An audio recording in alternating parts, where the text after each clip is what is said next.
नमस्कार, दर्श न्यूज देख रहे हैं आप। मैं प्रीति दयाल आपके साथ। देखिए, 12 फरवरी का दिन बिहार की सियासत के लिए बेहद ही खास माना जा रहा है। बता दें कि 12 फरवरी को फ्लोर टेस्ट होना है, जिसको लेकर बिहार की सियासत में फिलहाल पूरी तरह से गहमा गहमी का माहौल कायम है। आपको बता दें कि तमाम तरह की हलचलें बिहार की सियासत में इन दिनों देखने के लिए मिल रही है। एक तरफ जहां बयानबाजी का सिलसिला जारी है, तो वहीं दूसरी तरफ कयासबाजी भी किए जा रहे हैं। इस बीच आपको बता दें कि बिहार के पूर्व उप मुख्यमंत्री तेजस्वी यादव की पत्नी राशि यादव सियासी खेमे में एक बार फिर से सियासत के जो मैदान है उसमें उतर चुकी है। आपको बता दें कि राशि यादव ने बिहार की सियासत से जुड़ा एक ऐसा ट्वीट किया है जिसको लेकर जो हलचलें हैं वो और भी ज्यादा पैदा हो गई है। आपको बता दें, सबसे पहले राशि यादव के ट्वीट के बारे में तो उन्होंने अपने ट्वीट में लिखा कि जेडीयू के 17 विधायक गायब हैं। आगे उन्होंने ये भी लिखा कि वैसे तो 4 से 5 विधायक में ही काम हो जाता, लेकिन यहाँ तो आधी जेडीयू ही गायब है।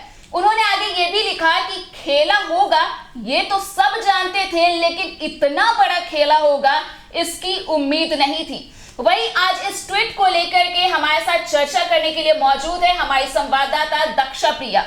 तो दक्षा, क्या कुछ लगता है आखिर राशि यादव किन इशारों को मतलब वो जाया करते हुए दिख रही है इस ट्वीट के जरिए? देखिए, सबसे पहले तो दर्शकों को बता दें कि जिस अकाउंट से ट्वीट हो रहा है वो कोई आधिकारिक अकाउंट नहीं है। हालांकि इससे भी पहले आप देखेंगे कि बिहार की सियासत जब जब तेज होती है तो राशि यादव का ये अकाउंट है जो ज्यादा एक्टिव रहता है। हालांकि इस अकाउंट को कौन हैंडल कर रहा है वो कोई नहीं जानता है, लेकिन बिहार की सियासत में हलचल पैदा कर देने वाले ट्वीट्स जो हैं इस अकाउंट से होते हैं। और अब एक बार फिर से जब एक तरफ एनडीए की सरकार का फ्लोर टेस्ट 12 तारीख को बिहार विधानसभा में होना है, वहीं दूसरी ओर अगर बात कर ले तो कहा यह जा रहा है कि बड़ा खेला होगा। तेजस्वी यादव की अगर बात करें तो उन्होंने भी इससे पहले कहा था। सिर्फ तेजस्वी यादव नहीं, दक्षा, जितने भी जो महागठबंधन के हैं, कांग्रेस हो या फिर जो आरजेडी के जितने भी विधायक या नेता, वो सभी बोल रहे हैं कि बड़ा खेला 12 फरवरी के दिन या फिर उससे पहले ही देखने के लिए मिल सकता है। जी बिल्कुल। देखिए, जिस तरीके से महागठबंधन की नेताओं की अगर बात है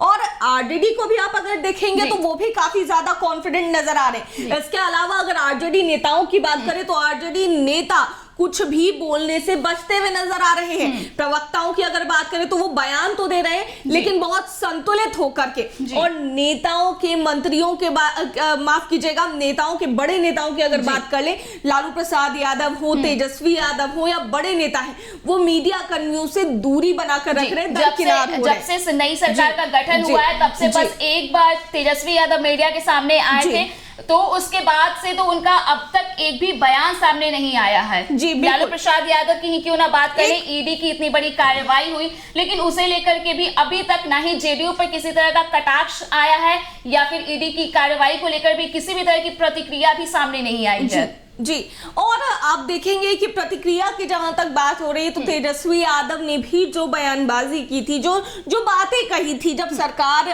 दूसरी बनी, सरकार गिर गई आरजेडी की, उस समय में तेजस्वी यादव ने जो भी बातें कही वो भी उन्होंने कुछ ज्यादा नहीं कहा। उन्होंने साफ तौर से कहा कि हम उनका सम्मान करते रहेंगे। लेकिन ये तो बात हुई आरजेडी की। अब बात हो अगर जेडीयू की, तो जेडीयू के बारे में अगर बात करें तो जहां तक उनके टूट के आसार जो हैं वो नजर आ रहे हैं। अभी पिछले दिनों भी आपने देखा होगा कि एमएलसी ने साफ तौर से कहा है कि उन्हें ऑफर आ रहा है कि आप समर्थन दीजिए सीएम नीतीश कुमार को, और ऐसे में कहीं ना कहीं सीएम नीतीश कुमार को भी इसका डर सता रहा है। जिस तरीके से आप देखेंगे कि आरजेडी कॉन्फिडेंट है पूरी तरीके से और ये कह रहे हैं खेला होगा, तो ये यही दर्शा रहा है साफ तौर से कि कहीं ना कहीं सीएम नीतीश कुमार को भी ये चीजें लग रही हैं कि कुछ ना कुछ तो हो सकता है, आरजेडी कुछ ना कुछ कर सकती है। क्योंकि एकदम होता है ना कि तूफान आने से पहले की जो शांति होती है वही शांति आरजेडी के नेता अभी बना करके रखे हुए। और आरजेडी जो विधायक है भाई वीरेंद्र, उनका भी बयान आज सामने आया है, जिन्होंने साफ तौर पे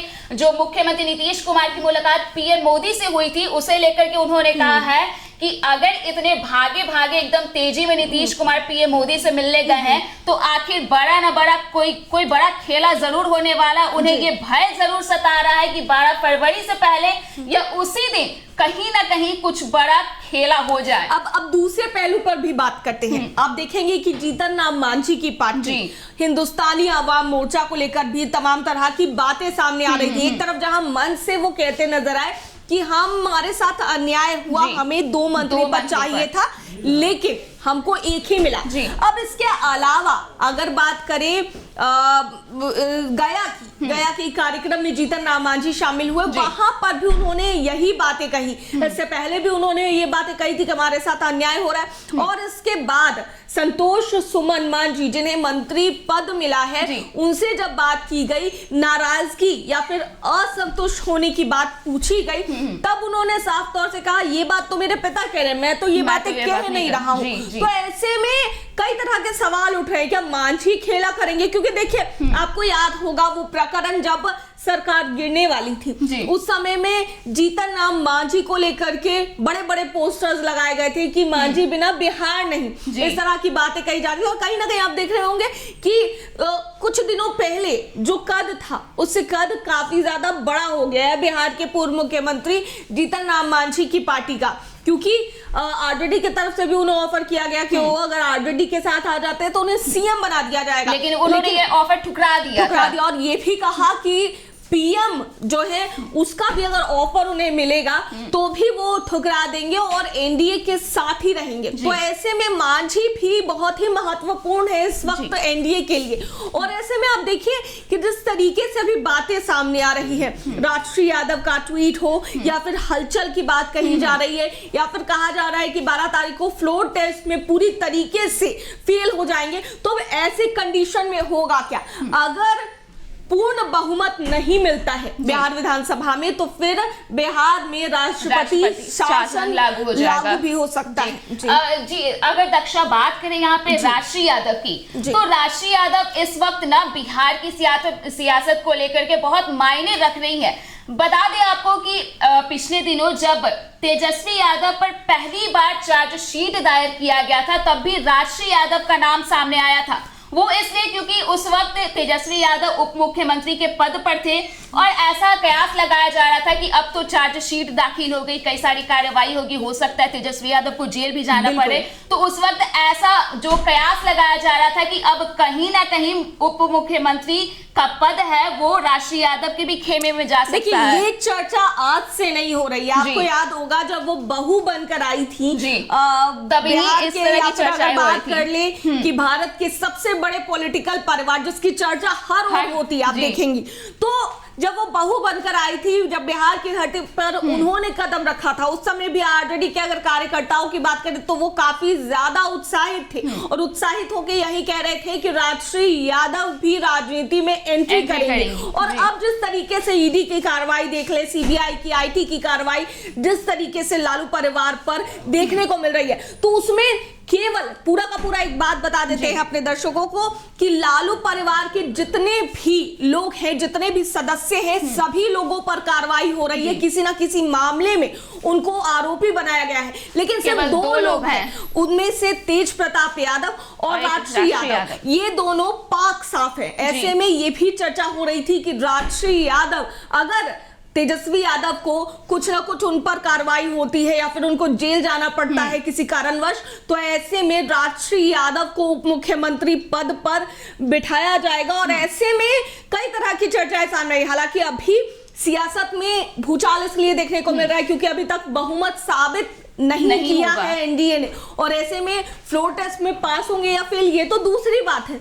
लेकिन अगर राष्ट्रीय यादव की बात करें तो अगर कोई खेल होता है तो आप देखेंगे कि ईडी की कार्रवाई जब 28 जनवरी को नई सरकार का गठन हुआ, उस दिन ईडी की कार्रवाई उसके अगले ही दिन तेजस्वी यादव हो या फिर लालू प्रसाद यादव हो, उनसे 10 घंटे की पूछताछ दोनों दिन चली, 2-2 दिन चली और ईडी सख्त होती दिखाई दी। और ऐसे में अब तो राबड़ी देवी और मीसा भारती को भी बुलाया गया है। अगर गलती से कहीं पूर्ण बहुमत साबित नहीं होता है, आरजेडी के जो लोग हैं वो अगर जेडीयू के लोगों को तोड़ लेते हैं, विधायकों को तोड़ लेते हैं, अगर बिहार में राष्ट्रपति शासन लगता है तो ऐसे में कहीं ना कहीं ईडी की और सीबीआई की कार्रवाई सख्ती से होगी लालू परिवार पर, तो उन्हें भी चाहिए कि एक ऑप्शन में रखें। अगर उन्हें आरोपी बनाया जाता है, फिर से किसी कारणवश वो उप मुख्यमंत्री नहीं बन पाते हैं या मुख्यमंत्री जो उन्हें बनाने का सपना आरजेडी के तमाम कार्यकर्ता देख रहे हैं वो नहीं बन पाते हैं,